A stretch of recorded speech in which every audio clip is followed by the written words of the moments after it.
All right, primetime players. Here is our number randomization for primetime Hall of Fame jersey number 2, which will be breaking tonight at 8:30 Eastern.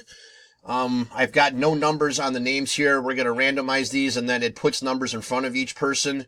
So at the end, when it's done randomizing, it'll put a number in front, and that's the number you're going to have for tonight's break. So we have January 18th at 11:38 a.m. And we'll go over to the break and type live. As we can check our time here, January 18th at 11:38 a.m. Here is our list of 10 players. So we need a dice roll of 5 or higher. There's 8. All right, 8 times. Here we go. Good luck. 1, 2, 3, 4, 5, 6, 7, and 8. There we go. So Jake, you have anything ending in 1, Charles in 2, Josh in 3, John in 4, and then down to Kevin ending in 0. So there it is. We'll see you guys tonight at 8:30 for the break.